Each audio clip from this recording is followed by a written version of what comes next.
Чего хотят мужчины и что планируют женщины? Наши корреспонденты выясняли варианты подарков к 23 февраля. Честь, верность, отвага. Юные лицеисты приняли присягу. Клуб «Пламя» пополнился новыми воспитанниками. Поздравления и награды. В Сибае прошло торжественное мероприятие ко Дню защитника Отечества. А теперь об этом и другом более подробно. Здравствуйте! В эфире городского телевидения специальный выпуск новостей, посвященный 23 февраля. В студии Наиля Ахмедшина.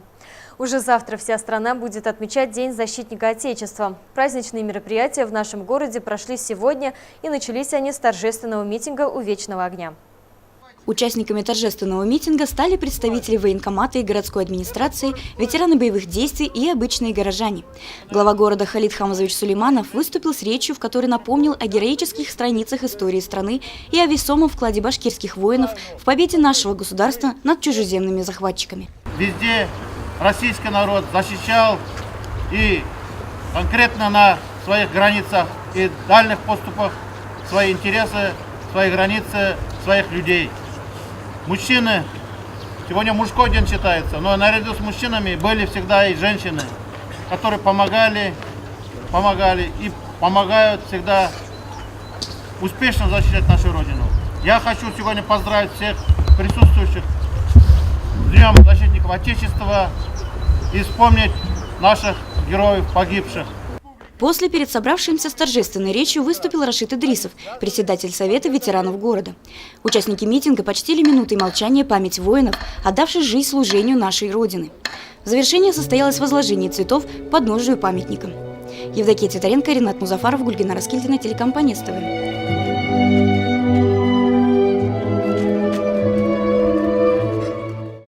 Праздничные мероприятия, посвященные Дню защитника Отечества, продолжились в Центре детского творчества, где состоялась торжественная часть. Помимо концерта и поздравительных слов, были вручены и награды. Многие страницы истории нашего города, как и всей нашей страны, посвящены выполнению гражданского или воинского долга по обеспечению безопасности. Они собраны из бесчисленных примеров силы духа, самоотверженности, искренней преданности Отечеству, примеров стойкости и мужества, которыми закалялась и укреплялась российская государственность и ковалось великое право России называться и быть державой. Славный пример отцов и дедов передается из поколения в поколение. Служение Отечеству – это не только военная служба, но и повседневный напряженный труд каждого на своем рабочем месте, и исправное выполнение своего гражданского долга и активная жизненная позиция. Именно такие представители сильной половины человечества нашего города были приглашены сегодня в актовый зал Центра детского творчества. Со словами поздравлений к ним обратился глава администрации городского округа Халид Сулейманов и военный комиссар по городу Сибай и Хайбулинскому району Ринат Забиров. 23 февраля мы отдаем дань уважения людям, стоящим на страже интересов нашей страны. Примите поздравления все те, кто носил и носит погоны советской, российской армии, военно-морского флота. От вашего мужества, профессионализма, ответственности зависит безопасность всех нас. Армия была и остается школой мужества, стойкости, силы духа и патриотизма для новых поколений россиян. Дорогие участники торжественного собрания, поздравляю всех вас с Днем защитника Отечества. От всего сердца желаю вам крепкого здоровья, личного счастья, добра и мира. Всем, находящимся сейчас при исполнении воинского долга, успехов в служении Отечеству и достойно пройти свой ратный путь. Во все времена солдаты и офицеры русской армии самоотверженно отстаивали суверенитет и целостность нашей страны, нерушимость ее границ. Этот праздник воинской доблести является данью глубокого уважения всем, кто служит на благо Отечества. И среди сидящих сегодня в зале таких людей было много. Для них в этот праздничный день выступали творческие коллективы и сольные исполнители Сибая.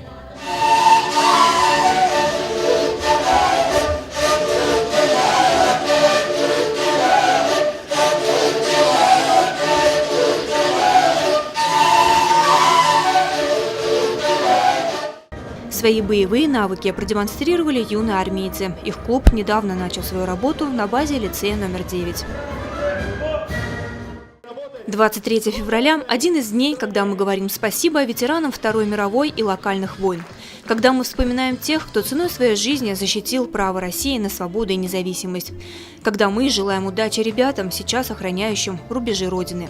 Это день, когда мы особенно остро чувствуем наше единство. Он стал двойным праздником для тех, кто получил сегодня заслуженные награды. Среди них почетные грамоты и золотые значки ГТО. Лиана Кириллова, Айгуль Хамитова, Али Кадыров, Гульгина Раскильдина, телекомпания СТВ.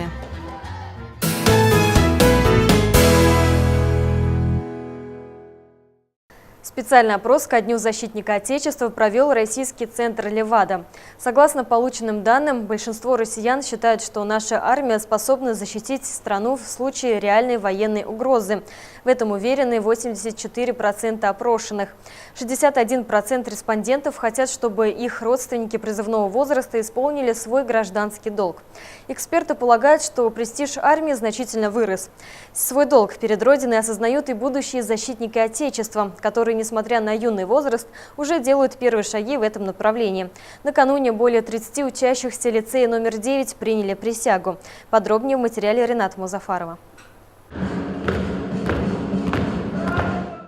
В сердцах воспитанников Сибайского лицея номер 9 вспыхнуло пламя патриотизма. В преддверии Дня защитника Отечества здесь приняли торжественную присягу 37 учеников.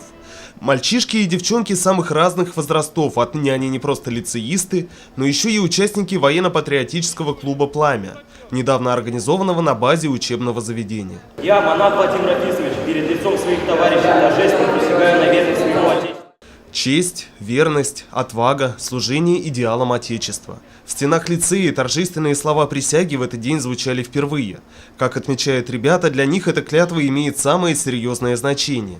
Она непременно будет служить им в качестве нравственного ориентира в процессе личностного становления и выбора жизненного пути.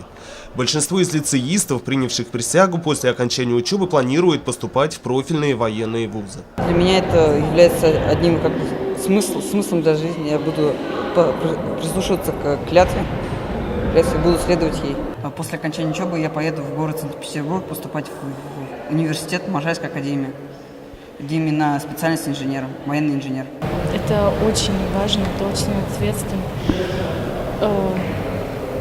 Эти слова просто так на ветер не бросишь, надо все исполнять. Хочу поступать на какие-то военные факультеты, но точно еще не знаю куда. Я собираюсь поступать в Казанское танковое училище, чтобы на выпуске уже стать офицером, лейтенантом. Военно-патриотический клуб у нас, конечно, только начинает обороты, но я уверен, что в будущем, когда я уже через несколько лет смогу вернуть в школу, это будет уже очень сильная машина, очень хорошая материальная база также. И теоретическая база будет очень на высоком уровне, и, в принципе, мы уже берем высокие места на городе. Присягу ребят принимали почетные гости, представляющие военную элиту города. Они адресовали воспитанникам военно-патриотического клуба напутственные слова, подчеркнув, что на их юных плечах теперь лежит высокая ответственность перед Отечеством. Пройдет совсем небольшое времени, и на вас ляжет ответственность за судьбу нашей Родины, за безопасность нашего Отечества. И пока не наступит это время, ваша главная задача – готовиться к этому. Юные патриоты приходят на занятия в школу как минимум на полчаса раньше других. За 20 минут до звонка у них проходит утреннее занятие по физической подготовке. Также для горящих пламенем патриотизма лицеистов дважды в неделю проводятся кружковые занятия, посвященные изучению правовых вопросов, основ оказания первой медицинской помощи, строевой подготовки и других боевых навыков. С момента основания клуба, как отмечалось ранее, прошло не так много времени, однако ребята уже успели проявить себя в различных городских мероприятиях. У нас впереди в составе военно-патриотического клуба, военно-патриотического вступления в ряды юной армии. Юной армии уже будем в составе Всероссийского военно-патриотического движения «Юная армия». И уже занимать не только по спортивно-прикладным видам спорта, не только уровень города, уже выйти на уровень Зауралья и на уровень республики. В комплексе, как отмечает руководство клуба, все это оказывает большое воспитательное воздействие. По признанию учителей, дети становятся более дисциплинированными и, как говорится на военном сленге, берегут честь мундира. Ренат Музафаров, Радмир Сингулов, Любовь Карпова, телекомпания СТВ. Чувство сопричастности к лучшим традициям своей родины у ребят нужно формировать с раннего детства. Именно поэтому и в детских садах нашего города прошли тематические мероприятия. Белые футболки со звездочками на груди, пилотки и почти военная выправка. К мероприятию, посвященному Дню защитника Отечества, воспитанники детского сада «Теремок» подготовились основательно. Воспитатели же, в свою очередь, составили для малышей и их отцов насыщенную и интересную спортивную программу. Вместе со своими взрослыми защитниками ребята преодолевали полосу препятствий, помогали раненым, разгадывали загадки и многое другое. Молодец! Не сомневайся!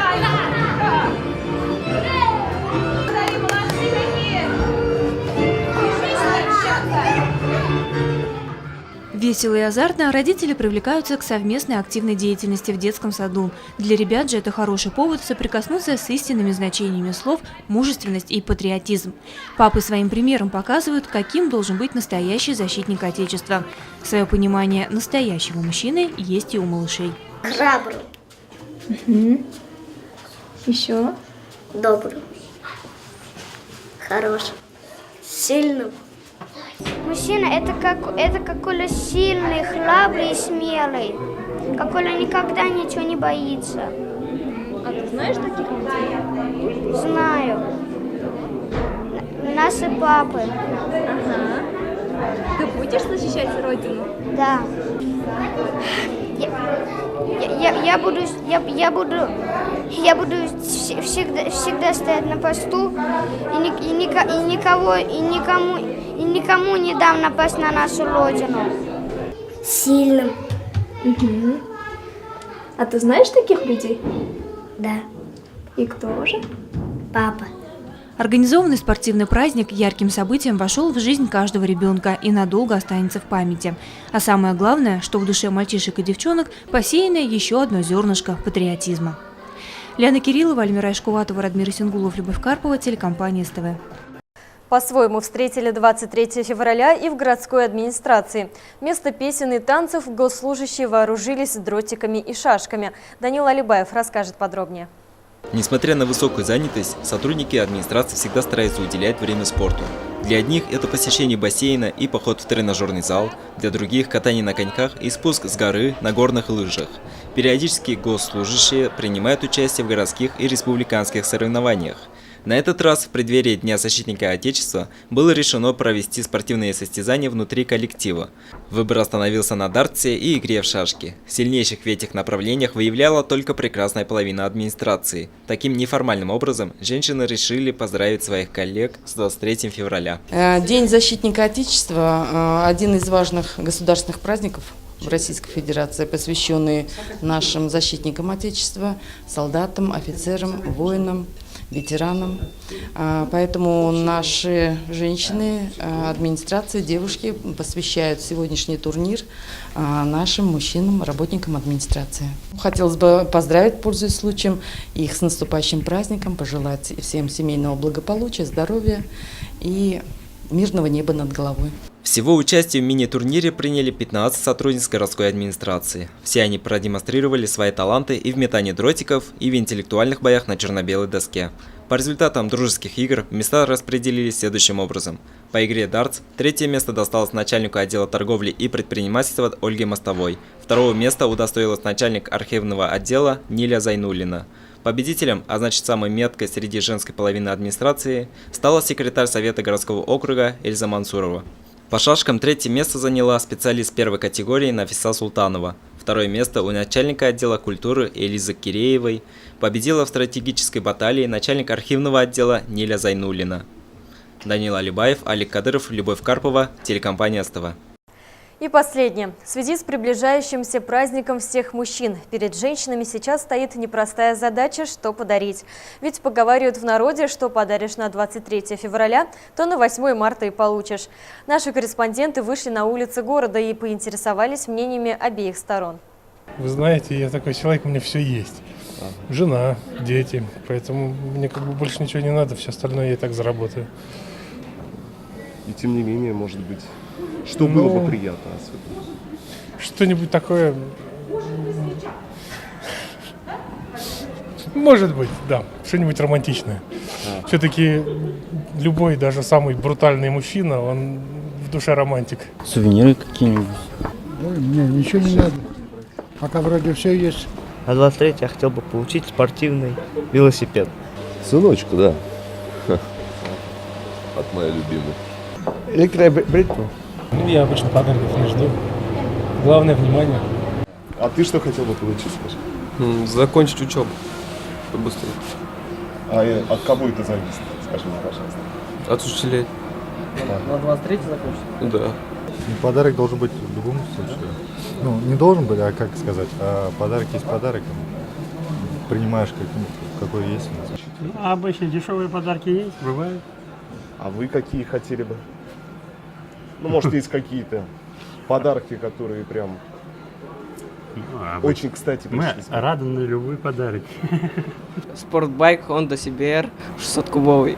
Да, даже без понятия. Главное, чтобы внимание было. Каждому просто свое, кому-то что-то больше надо, кому-то меньше. Если честно, я об этом никогда не задумывал. Подарков особо как бы это нет предпочтений. Главное внимание для меня. 3 миллиарда рублей. Это самый, мне кажется, нормальный подарок. Есть наверняка кого поздравлять 23 февраля.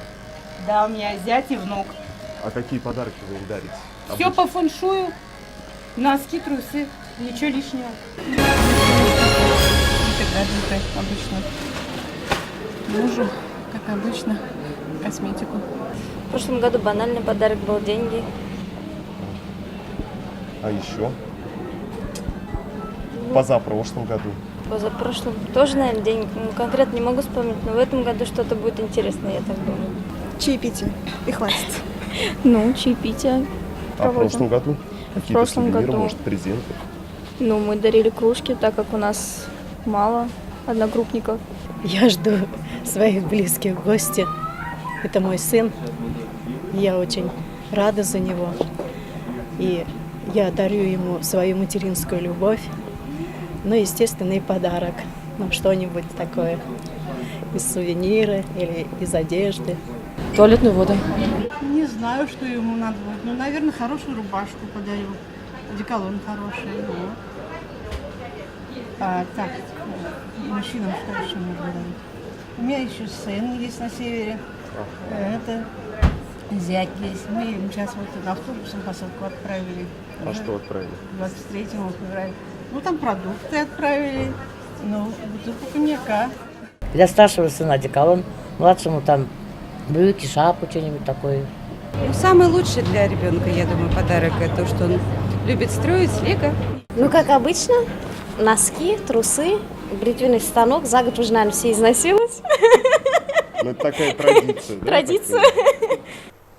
И это вся информация на сегодня. Самые актуальные новости о жизни города всегда доступны на нашем официальном сайте sibaytv.ru. Впереди 4 дня выходных. Коллектив СТВ поздравляет всех мужчин с наступающим Днем Защитника Отечества. Крепкого вам здоровья и благополучия. Ну а я с вами прощаюсь. Всего доброго и берегите себя.